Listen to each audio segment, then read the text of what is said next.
Come love and be loved. From the blissed out to the turned out, from the pampered to the abused, this door is open to you. Come on in, come on in, come on in, come on in. The God in us recognizes the God in you. Whether you're black or white or gay or straight, Christian, Buddhist or Jew, this door is open to you. Good morning, Claremont Center for Spiritual Living. How are you this morning? Everybody still has their jackets on. It's not that cold. Bunch of weather wimps, man. Just because it was pouring rain and blowing 40-mile-an-hour winds, I don't know what your problem is. Welcome. Thank you for making your way here this morning. I'm glad that it's dry, at least somewhat. I'm also really grateful that the roof in the library continues to get drier. It's not dry yet, but it is drier. So everything we've done up until this point continues to make it better. We think we've got it narrowed down now to one more thing. Okay, maybe two more things. And then we can repaint, redo, whatever, and get moving on our floors and all that good stuff that we have planned. So anyway, that's your update. That's your news brief before we start. Welcome to our center. I'm grateful that you're here. This spiritual community is like a heartbeat for all of us, I think. We come together to remember the truth of who we are. We remember that all that we are is always changing and growing and looking for new ways to create and express. And I'm happy to be part of something that supports each and every person in doing just that, in knowing the truth for each other when we can't know it for ourselves, and in celebrating all that we are in life. So welcome and thank you for coming, saying hi to our friends that are out there online. We know that there are several members of our community that tune in consistently, and there are several more who come and go. And what I know is that when you're here, it is the right time and the right place, just on purpose, because that's how we live. That's how it works. So to start off this morning, I'll tell you our practitioner this morning, as you can see, is the beautiful Miss Nisa Burrows. Our practitioners know truth for you always, and if you're not sure, you should ask them. They would be happy to tell you what the truth of your life is. You know, they actually have a license to do that. Most of us tell each other what the truth of your life should be just because we think we should. But practitioners actually have a license to do that because they know the spiritual truth. And that truth is love, and that truth is always that life is for you. And they are here to remind you anytime you need it, anytime you want it, just tap them on the shoulder. They'll be happy to pray with you. We have music this morning. I believe the program says that that's Cat Adams, but I know for a fact that Cat does not have... I'm the new cat. The new cat. The new cat. The alley cat. No, sorry, Michael. Just teasing. Michael Whitney is here stepping in for us this morning, and along with Jeff and his wife, Georgine. So thank you all for being here and making this morning work. Let's start by getting centered, shall we? I'm going to invite you here or at home to simply take a deep breath and maybe close your eyes and take in the sound of the bowl. Breathing in and feeling that tone all the way into your heart space. Letting its resonance remind you that in this place, you and I and Spirit are all one.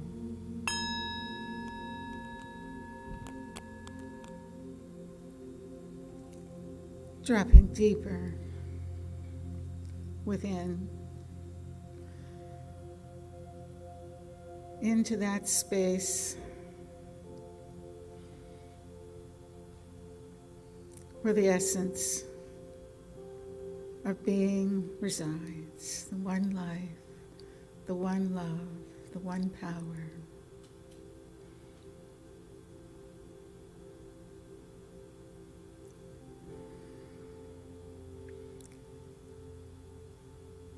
Opening to receive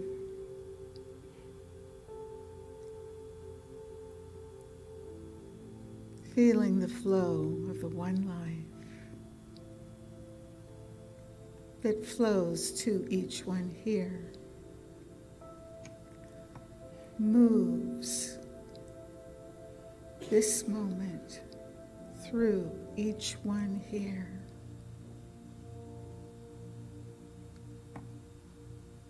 Is expressing itself as that which each one here calls me.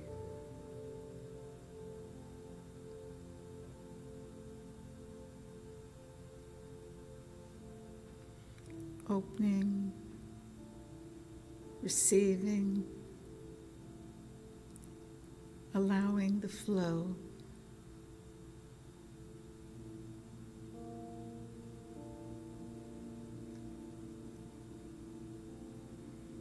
Intending the one life to have full sway.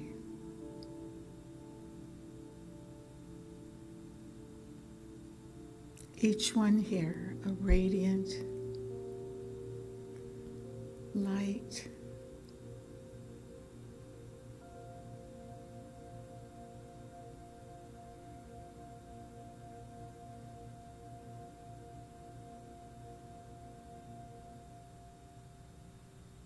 knowing it is so, and so it is.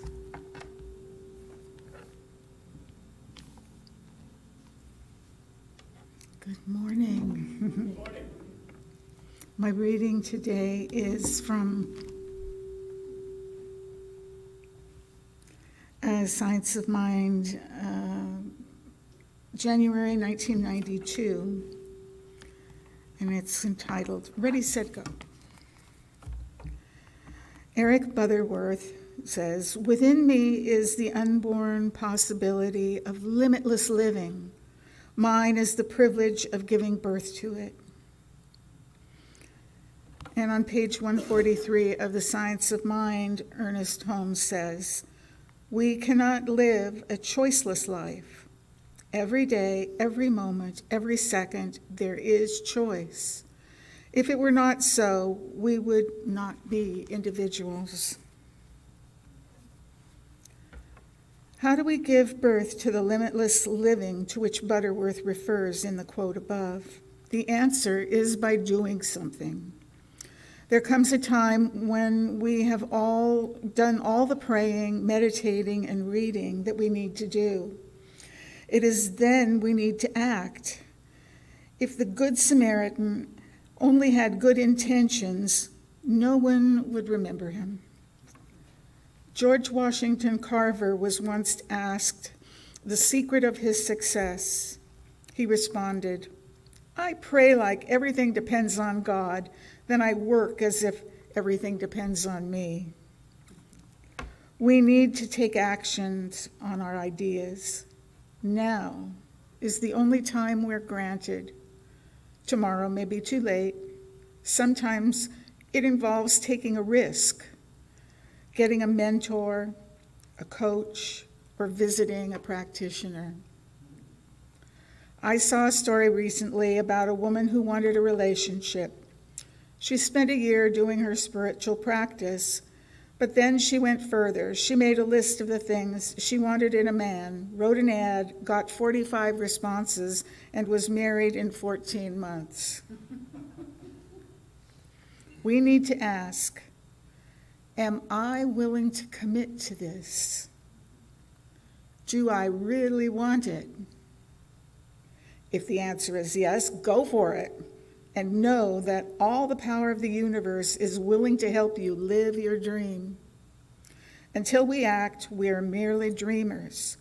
We need to move from dreamer to doer. First, we create in our minds, then in our actions, and then we manifest. Today, I step into my power. I create the life I desire. I move from dreamer to doer, and I see my life transformed.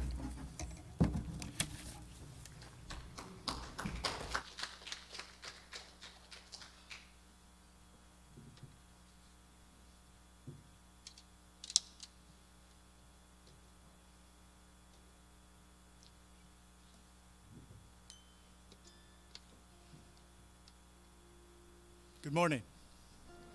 This is an old song, and if you happen to have learned it or know it, I invite you to sing along.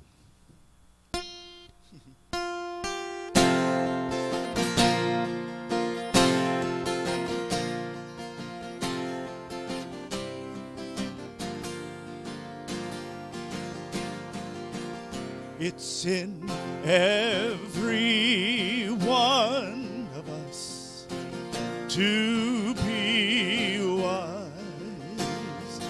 Find your heart, open up both your eyes. We can all know everything without ever knowing why. It's in every one of us, by and by. It's in every one of us.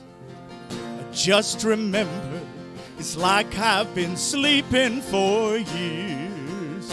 I'm not awake as I can be, but my seeing's clearer. I can see through the tears.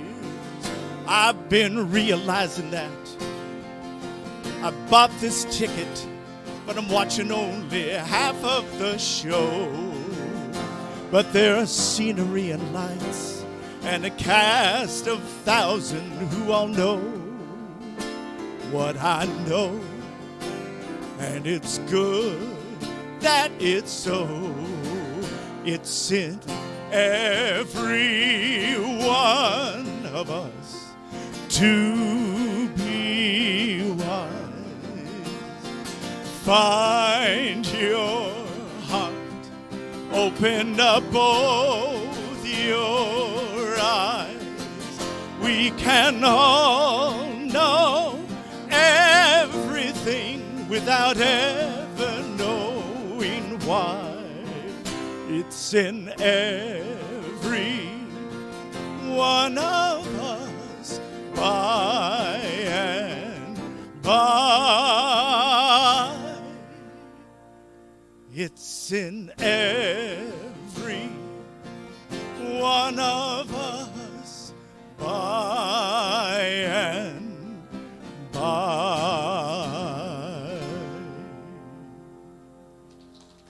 Thank you.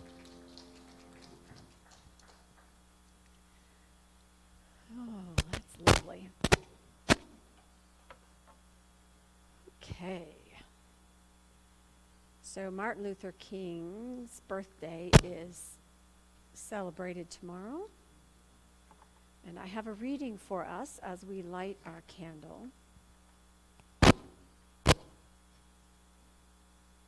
That's me? Better? Okay. It's something that he wrote. It's an excerpt from a talk called "I Have Decided to Stick with Love." We light our candle today for peace.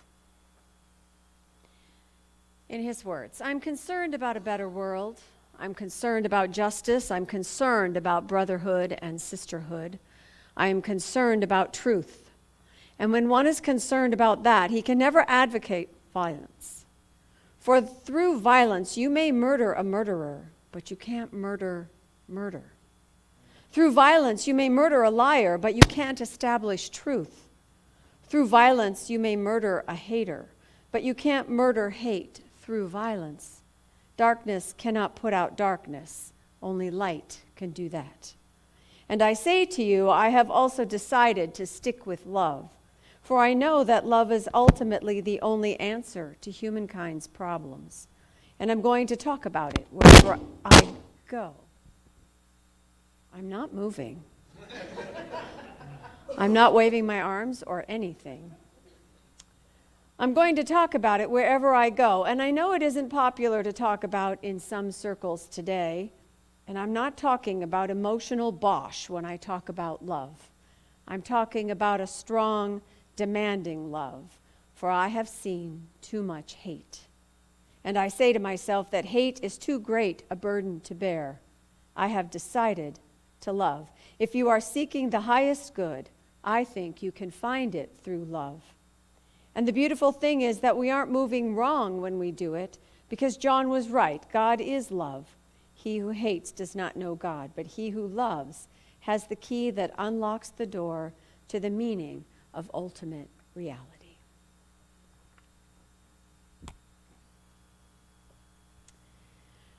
So this month, traditionally, we teach the basics of science of mind. And last week, we talked about understanding and being able to describe what church we go to.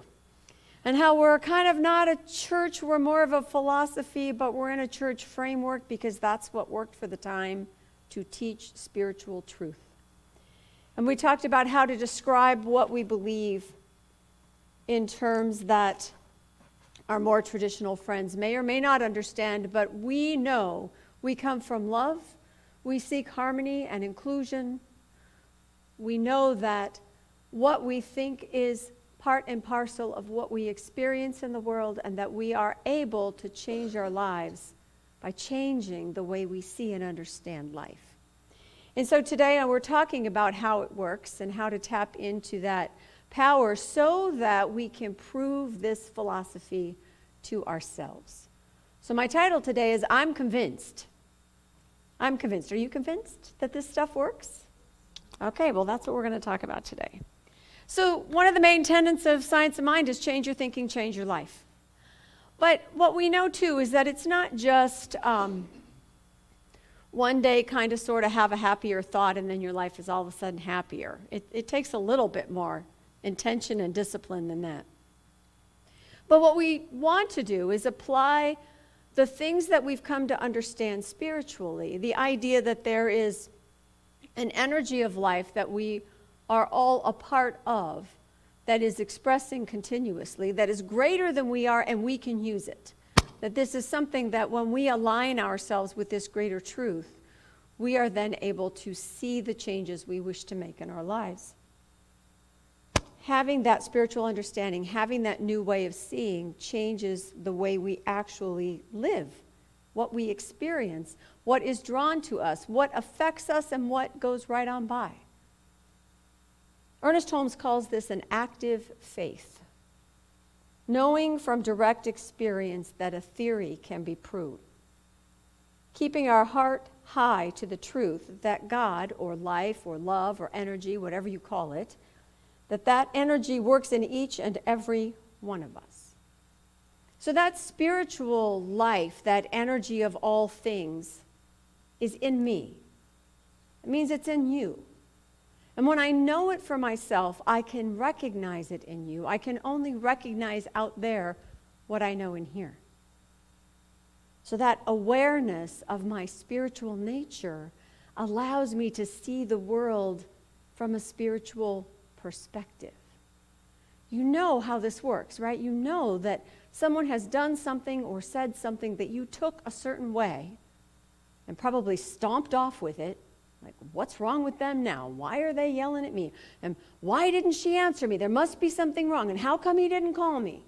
And we tell ourselves these big stories, only to find out later something else was going on that had nothing to do with us, or that was perfectly innocent, or that was a typo in the email or the text. We change our understanding. We change the interaction that we have with our own lives. And when we do it deliberately, when we consciously choose to expand our awareness of what life is and who I am in that life, who you are in that life, then we can actually co-create this experience that we're having, that we call life. So I've proven this to myself several times. I told you recently that, I got a new car, and it's a red car. It's not a blue car. The blue car was all lined up and ready to go because we were doing the whole supply chain dance where there wasn't anything on the lots to go look at, but I wanted to drive it before I bought it. Silly me. I thought it was important to make sure it fit, it was comfortable, it was fun. I thought I knew what I wanted. The only one they had was dark blue. It was beautiful. Set it all up. We'd go back in 3-4 weeks when it was delivered. Turned out to be 2 months, but that's okay. And all along in that in-between time, I'm like, I want a red car. I want to live the red car life. Y'all know when I first started here, I had a little reddish-orange convertible. You know, that's me. The blue Mazda mini SUV thing, not so much. I want a red car life. And so that became my affirmation. I live a red car life. A red car. I'm ready for a red car. So we went on vacation, we came back, the car came in. Thought, you know, I'm going to look one more time at the local dealerships and see what I can find. And lo and behold, there were 2 red cars, one of them in the trim level that I wanted, just a few more miles away. Went down, tried it out, drove it, loved it, bought it. Went back to the blue car guy and said, sorry, but guess what? Now you have a car in the lot to sell to somebody else. I have a red car. I can co-create my life with the power of my intention and my passion. I can set a direction and trust that there is a way, whether I see it or not. I had no way of knowing that the guy in Torrance would come up with 2 red cars, just the ones I wanted. It just happened that way. Because when I say yes, the universe says, okay. So I can prove this philosophy to myself when it comes to things. I can prove it to myself when it comes to events. I started college, and I decided that before I went back, I was going to take a year off. I was going to work. I was going to do a little traveling maybe, but I definitely, you know, first of all, I started college in Iowa, and the first semester is the winter semester. And Iowa in '74 was a blockbuster year for freezing cold and snow. And, you know, I lived in California pretty much my whole life, so I'm sure that had something to do with my decision. But I wanted a year off before I went back to school. And everybody told me the race consciousness, the consciousness of the planet, the consciousness of humanity as a whole, and my culture and my family and my friends said that if I didn't go back to college that next year, I probably would never go back. And I said, oh, yes, I will. And I did. I knew that what was right for me in the moment was to take a year off, to work, to be at home, to kind of reset, and then get back to it. And when I did go back to school, I didn't go back to Iowa. I went on the study abroad program, and I was in Europe for a year. So I was traveling after I had been working, and I was really, really happy and really, really clear, even though I didn't call it that then, that this philosophy works. Again, my direction, my passion, my intention, my clarity of purpose says all things are possible. I don't have to know how. I just have to know what. And keep moving. Keep moving.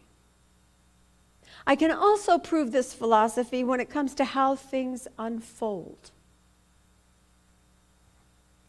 Every day, pretty much for the last, 4 or 5 years, however long Pat's been a practitioner, because that's when she started having to practice things out loud, much to her delight.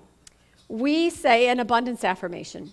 And a lot of times it's with a glass of wine at dinner, but sometimes it's, you know, just before we start to eat. And it's about, you know, abundance, more than we can ever imagine. Right here, right now, from places expected and unexpected, seen and unseen, overflowing. And it's with this sense of, isn't it grand? You know, life is just really good. And we affirm that almost every single day, out loud and together. And it's true. How else do you think I got that pretty red car? You know, the finances at our center are healthy. You know, we have, I see how many good things show up in my circle, in my life, within my line of sight. Not just for me, but for everyone around me. And it causes me to affirm and be grateful for more, because I see more all the time. So I've seen this philosophy work in all these different areas.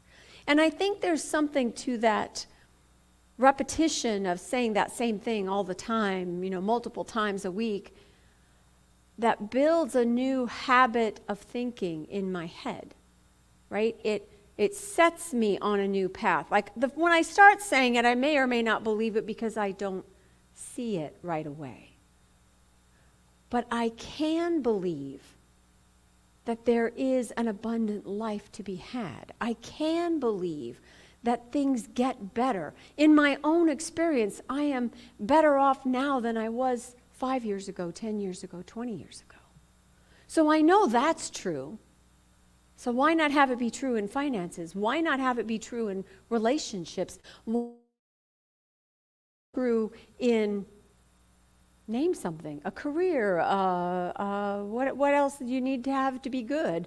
Your family relationships, your emotional well-being, the emotional well-being of your children. In other words, I can know truth despite the facts, right? Despite the circumstances, right? So I asked, before I do that, let me tell you what Ernest says about that. I was talking about the repetition of that, and it's about habitual thinking, right? And Ernest Holmes says that we've developed habit patterns that can keep us from realizing higher aspects of ourselves. And you know we have these habits because we do things out of habit all the time. And it's not just the way we think, it's what we do, it's what we physically do, it's the way we feel, right? Certain things can trigger an emotion in you like nothing flat. You drive to work, or you drive to go pick up the kids, or you drive to school, and you get there automatically because you weren't even really paying attention, but your body already has it, your mind already has it that you turn here, you turn there, you go there.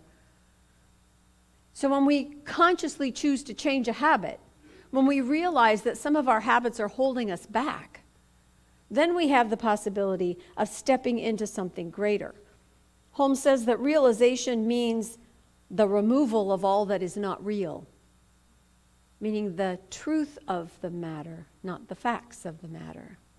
So if I can know that abundance is an element of living, even if I don't see it currently in my bank account, and I choose to focus on the truth rather than the facts will take care of themselves. That's called applying your spirituality. That is applied spirituality, that taking that inner knowing and putting it into your world, into your experience, into your activities. And the word apply comes from the same root as to fold together, or to plait, or to braid. And if you braid together spirit, mind, and body, you have something that is incredibly strong and absolutely beautiful. And isn't our spiritual practice designed to allow us to bring spirit, mind, and body into alignment with the greater truth? This is why we're here. So I asked a few people to share with me some stories or examples of how this philosophy has been proven in their own lives. What thought has changed, or what has shifted that created a whole new experience? So I have one text that was from Tammy that said that science of mind taught me to be grateful, although it doesn't always come naturally, but you need to practice it even when you're not feeling it. That's that building that new habit. It's the reminder to be grateful, because there is always something to be grateful for, even if it's not whatever's right in front of you, right? But again, to switch that energy to look at the truth and not the fact. Mickey shared with me that she said that she was told by someone she loved and trusted that what you think and talk about to yourself becomes your reality. And so Mickey says, when my life was at its worst, I started a mantra saying, I love my life, when actually I hated my life. But the more I said it, it finally became my reality, and now I do love my life. It is possible to speak truth to yourself and have that truth show up in greater ways.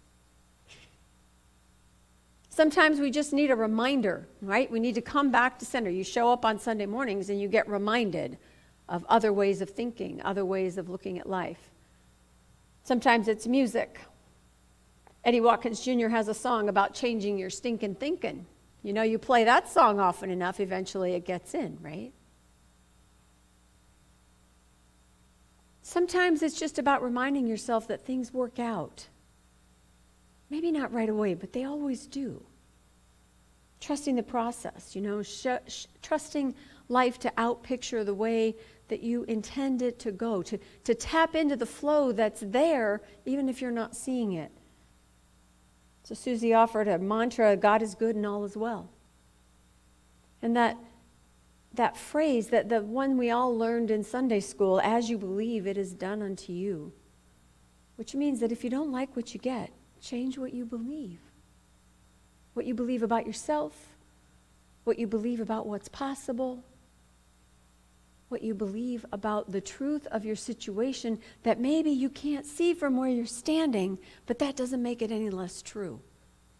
It's just a matter of us changing the way we see. It's also possible to use this philosophy to change something specific for a particular purpose or to go in a particular direction. So Diane gave us a lot. Diane breathes this stuff all the time. If you don't know that about her, you can go out there and tell her I was talking about her. She's in the bookstore. You know, the main phrase that worked for her was change your thinking, change your life. And she went on to say, you know, Wayne Dyer said, change the way you look at things and the things you look at change. And Louise Hay said, it's only a thought, and a thought can be changed. So she said she changed the thought that my children need me to solve their problems to my children are adults, they solve their own problems. And that gave her space to detach, space to let them do what they're doing, to not get pulled into the vortex of emotion that wasn't hers to begin with. She said, when I discovered science and mind principles and put them to use, I went from poverty to financially stable, healed myself from breast cancer, and became surrounded by good friends of like mind. I'm always happy. And she is, yes. Even when it's hard, she's happy. Because this process, this habitual way of thinking, this greater knowing and understanding of how life unfolds is embodied in her. It's that head and heart married together that creates that braid of strength and beauty. And my favorite story, well, you're all my favorites. I would never say one of you is my favorite over the other. Let me change that to my longest example was a little note that Patty wrote me, Patty Powers. She says, I used to believe and say often that I would get the flu every year and end up flat on my back, sick as a dog for 1 week. Every year it came true, despite my valiant efforts to fight it. I tried flu shots, vitamins, avoiding sick people, staying warm, improved diet, zinc, special tea, everything I heard that could possibly help, and none of it worked. Every single year I would get sick and end up on the couch, box of Kleenex, package of throat lozenges, glasses of juice next to me for the predicted week of being sick. I even had signs it was coming to keep watch for. A certain sound to a cough or a particular taste in my mouth were proof my annual week of sick on the couch were imminent. And I was always right, every single year. At some point in my religious science learning, I was asked, what would happen if you stopped affirming that? What if you didn't mention it at all? And the asker continued, what would happen if you gave yourself permission to take a week off every year, to just sit on the couch and watch TV all day without being sick? She says, this made me think, is that possible? So she says, I started out with just not saying, oh, I always get the flu. Then I made sure, even if I was still thinking it, to never connect flu to me or statements that began with I or had my name in them. Then I added, never referring to the flu out loud, not to anyone. And I waited. Flu season came and went, and I was still waiting and never got sick that year. The next year, to be proactive, I took a week off to sit on the couch. Day 1 was fun. After that, I got bored. I didn't get sick during flu season that year either. Year 3, no flu. Since then, I no longer get the flu during flu season. I think that when I quit affirming the flu and giving it power, I stopped getting it. And it changed my belief to, I don't get the flu. This changed my belief to, I don't get the flu. And now I don't. When we take what we think and what we feel and align it with the truth that resonates for us, in the words that resonate for us, then we embody, we put it into our body. Because where do you feel your feelings? You feel them in your physical self, right? Anger has a place in you. You know, your shoulders get tense or your stomach knots up. You know, fear has a place in you. So does joy, so does love, so does beauty, so does power, so does peace. When we can align body, mind, and spirit together, we can live a greater experience of life, because that's where and who we are consciously. We're choosing that. Ernest Holmes says that there's this difference between the facts and the truth. Facts are real, it's just that they're effects, right? They're the result of something. They're not the cause. And so we don't focus on the facts, we focus on the truth, and the facts take care of themselves. I was watching a playoff football game last night, and the underdog team was behind at the half, 27-0. They weren't favored to win anyway. I mean, they had some really good plays, but it wasn't like they were shining stars. And they came back and won the game 30-27. That means the team that was ahead never scored again in the second half. And asked afterwards, the quarterback said, you know, he was asked, you know, well, what did you do? You know, how did you get to that place? And he said, it shows what you can do with belief. He says, we never stop believing in each other. And isn't that the truth? When we really believe something, that is what we see in the world. And that goes for the positive as well as the negative. If you really believe that your crazy relative is crazy, that is what you will see. Now, that doesn't mean you have to spend time with them because you're willing to believe that somewhere in there is a nice person. But to understand that we have something to say about what happens to us in our life and how we respond to what happens to us in our life and what we feed and what we do not feed. Those are all things that are part of our growing understanding. These are the ways in which we can change the way we live by changing the way we think. He goes on to say that we're here to realize this greater truth, right? We're here to find and understand and realize this spiritual truth within us. And the steps towards realization is to move from intellectual analysis to integrate our feeling nature, right? From head to heart. They both have to be together. It's another way of saying we integrate and balance the head and the heart, but realization only comes with full embodiment. That's that belief that this is who we are. We can change this. We can win this. I can do what it is I'm called to do. I can find what it is I'm looking for. I can be abundant in this world. Holmes calls this integration of head and heart the divine personality. It's when we bring our spiritual realization into what he says is the letter of the law. In other words, into the facts of the day. There can be no effective, no lasting result of spiritual mind treatment, our form of prayer, unless it reunites the soul with its source, unless we know our oneness with life itself. We cannot divorce spiritual realization from the most effective form of mental treatment. He says spiritual mind treatment is an exercise in mysticism. And what is mysticism but the understanding that there is only oneness? Any mystic from any spiritual path gets to the same realization of love, of light, of oneness. And so this mysticism shows up in our spiritual mind treatment steps, in steps 1 and 2, where we start by saying what God is and then go into what I am, because I am that. That if life is good, if life is wise and peaceful and joyful, then that is in and as me also. I am one with this life that is good, And so are you. We all are. That's what oneness means, all one, all of us, even the crazy relatives, one. And we move from that place of mysticism, we drop into a place within us that knows that I am this place of spiritual knowing. And we move from that into what he calls applied metaphysics.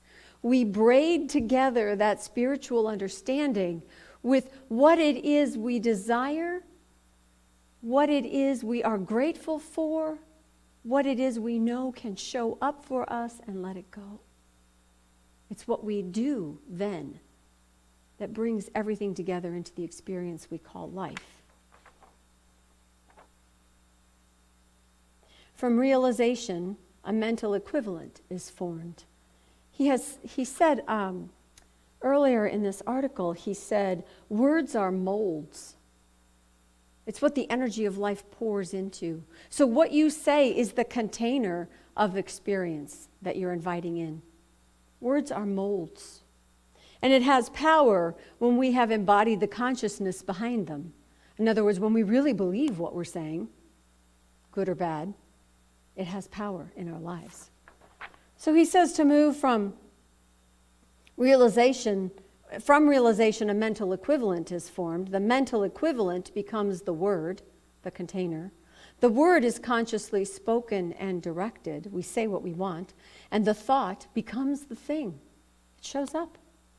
The thought that reaches the highest level will have the greatest power.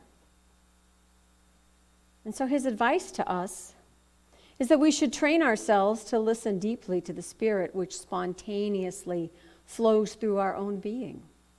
And that this adding the Spirit of truth to the letter of the law, adding our spiritual understanding to the circumstances we find ourselves in, when the two become one, the most amazing power of the world that has ever witnessed is flowing freely into action in human affairs. So it's true that when we change our own selves, when we agree or desire or move towards a greater understanding, we do in fact change the world, one heart, one mind at a time. And I want to ask you, does anyone here feel brave enough to share something in your life that has shifted because of changing the way you think or talk to yourself about something? I picked on some of you earlier ahead of time. Yes, Susie.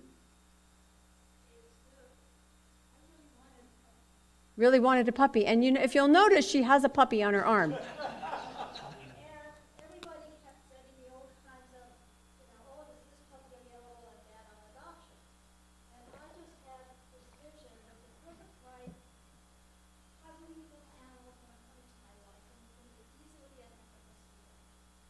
Okay. So I waited and waited, and we did go to shelters, but just didn't find the right.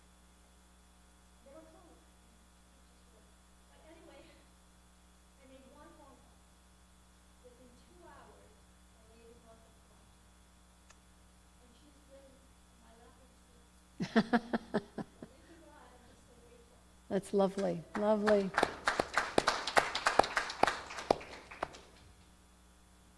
Anybody else? You don't have to have a puppy in your lap to speak if you... She is very sweet, though. Very calm.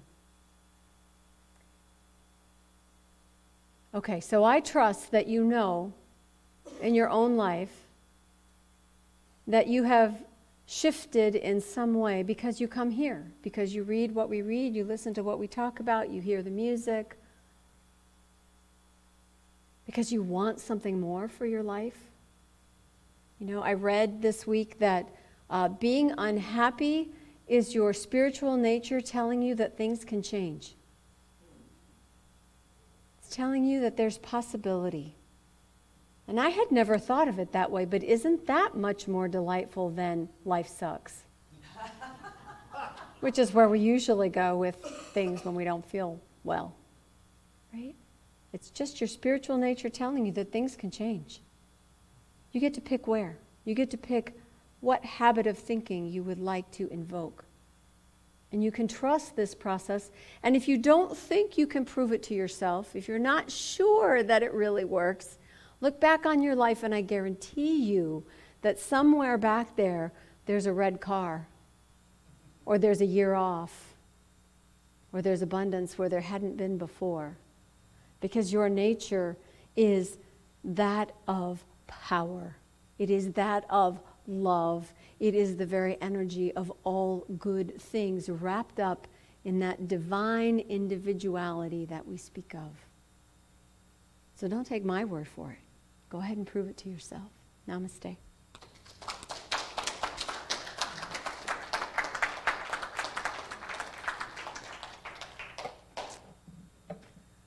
Let's take a moment in prayer.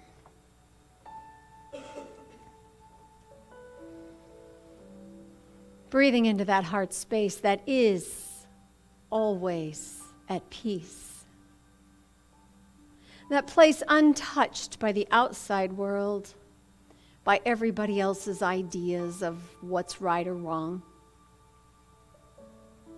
That heart mind that knows only truth, only beauty, only wisdom. And bringing our breath to that place. The breath, the very symbol of all life, for without breath there is no human life. Breathing that humanity into that spiritual center of love. I realize that all that love is in me, as me. I realize that this place of peace is ever present, always available, right here where I am. For the very nature of life is my life. And as it is true for me, it is true for everyone.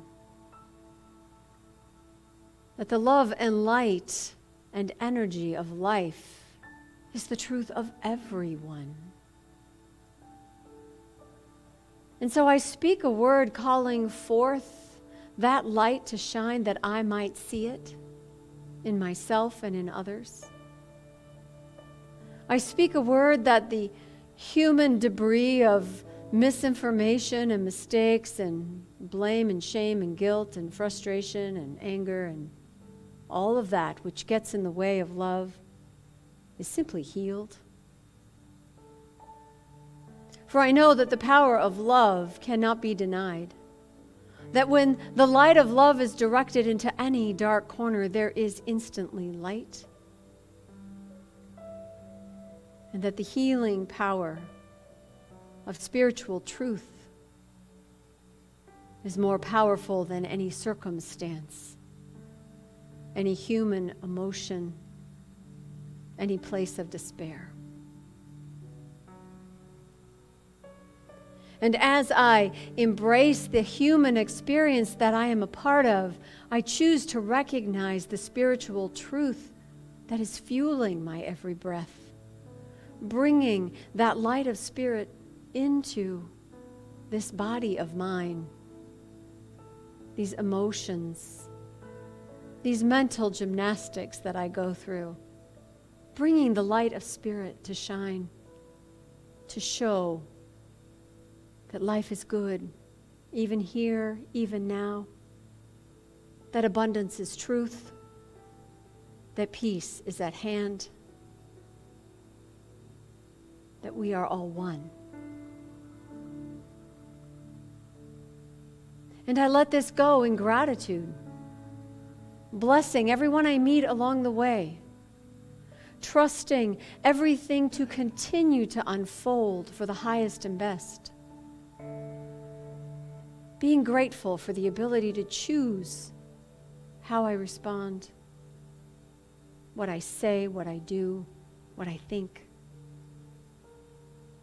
and wrapping it all in love. For in the mind of God, it is only love. It is ever present and all powerful, and I simply let that be. And so it is.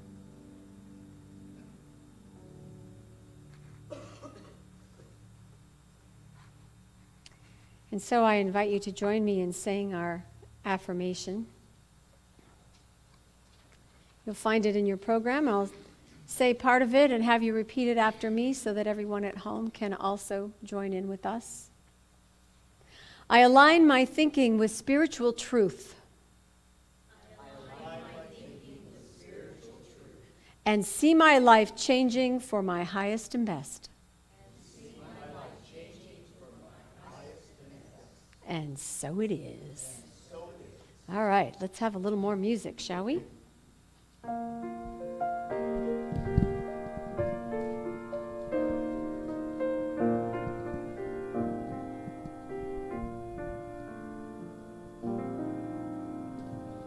There's a new world coming, and it's just around the bend. There's a new world coming. This one's coming to an end. There's a new voice calling. You can hear it if you try. And it's growing stronger with each day that passes by. There's a brand new morning, rising clear and sweet and free. There's a new day dawning that belongs to you and me. Yes, a new world's coming, the one we've had visions of, coming in peace, coming in joy, coming in love.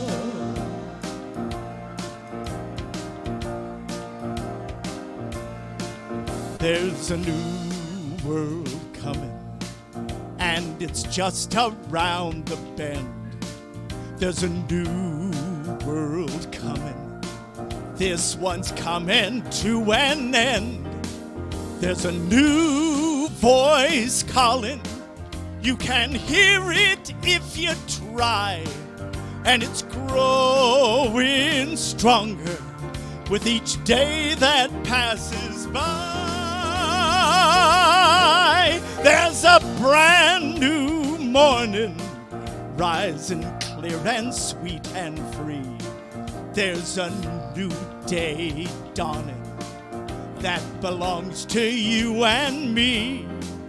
Yes, a new world's coming, the one we've had visions of, coming in peace, coming in joy, coming in love, coming in peace, coming in joy, coming in love. Coming in peace, coming in joy,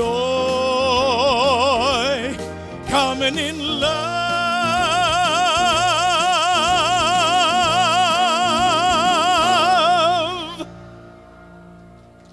Thank you. Thank you, sir, for stepping in today. Appreciate that. All right, let's take a moment and be grateful for the contributions that all of us make to make this community what it is. I meant it when I said that we are financially healthy, and that is all because of you, because this is your center. This is our home. This is where we belong, and we do a really good job of taking care of each other and of where we live. Yes, we know there is work to be done, and what I also know is that we're the right people to do it. So thank you all in advance, and say with me our prosperity affirmation, and say it like you mean it. Divine love through me blesses and multiplies all that I am, all that I give, and all that I receive. I am prosperous now. True that. All right. Let's see, announcements. We have invitations. We want to invite you to Wednesday night. We have a meditation at 6:15 in the practitioner room with Nisa on Wednesday. And then at 7 o'clock in the chapel, it is principle night. So one Wednesday night a month, we talk about the science of mind principles. And that's funny. This week we're talking about I am one with the universe. Look at that. Isn't that interesting? Reverend Mary will be presenting a talk and a conversation. It's a great time on Wednesday nights to figure out how this stuff actually applies to your own life, not to just listen to me talk about it. So I invite you to come on Wednesday for great conversation and some greater spiritual understanding. We have a workshop, 3-week class coming up starting next Sunday after service, facilitated by Drac on the Enneagram. If you're familiar with the Enneagram, it's a framework for understanding people and why they do what they do and how they do it and why some people drive you crazy and why you get along with other people. And it's actually a lot of fun. And there's a little bit of self-discovery involved in this. And if you were here on the Wednesday night when Drac did a talk on the Enneagram, you know that he's a great teacher. The material is fun. And it should be a blast. So it'll be 3 Sundays after service starting next week from 12:30 to 2. So you have time to get a little lunch and come back. It's $20 a day or $45 for the series. You can pay at the door.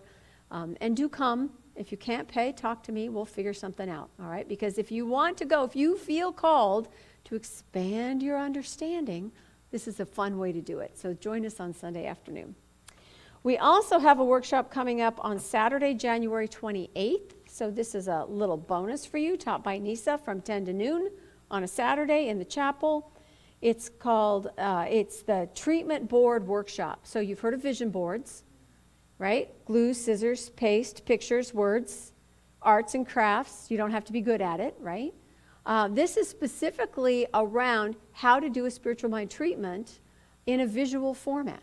So the 5 steps of treatment end up on this board, and it's something that you take home that you can use as a tool in your own spiritual practice. $15 at the door covers your materials. If you have pictures or words or something that you've been looking at on your refrigerator and you want to add them to your board, bring that with you, but everything else will be provided. That's in the chapel on the 28th from 10 to 12, taught by Nisa Burrows. There are flyers for both of those out in the foyer that you can take with you, so you've got details and dates and all that good stuff. Sign up, please. Yes, sign up. Nisa says you should sign up. That way she knows how many glue sticks to bring. Because you know, yeah, glue sticks. I know, because people don't share their scissors very well. I've been to vision board workshops before. I don't care how spiritual we are. It gets really nitty-gritty down there with the glue stick table. So yes, do sign up, please. Thank you again for continuing to donate to our food donation box. We took everything to Foothill Family Service. And we're still looking for volunteers to maybe help us take the food to the different places that we support once a month. If that's something that you might be able to do, you have a back seat big enough for a few bags, we would appreciate the help. Just let Andy know. Leave a message on the church phone line and he'll get back to you and get that scheduled. And what else? Are we good? Do I think we have it all right now? Am I missing anything? All right, then. I think we're ready to stand up and, whoop. Time out, Jan. The tree. Here are Yes. giving tree. This is a tree, an all-season tree, and you can see we have a heart, and this tree will evolve and change as the seasons do, and so we'd like you to share a heart, give a heart, be a heart. Yeah. Yes. So we're going to leave the tree up, and we're going to decorate it for everything. So right now we're doing red and white. If you've got anything at home that looks like love and you want to stick it on the tree, you can loan it to us. You can always take it home afterwards. Next month will probably be green, just saying. There's shamrock things happening, and then, there's Easter, and then, we'll just keep going from there. And 4th of July, we'll just keep going. Now, you will notice, though, that we left the blessings on the tree. So the hearts that you wrote for the Christmas tree when we were blessing, the blessings we were counting for ourselves and the blessings we were offering our community, those stay up all year because, you can't have too many blessings, right? All right, so thank you, Jan. It was actually pretty fun to do. And we'll continue. It's a work in progress. We'll continue to add to it as we work our way up to Valentine's Day. All right, my friends, let's stand up, circle the room, and look for the love in the sanctuary. Take a look at the person next to you.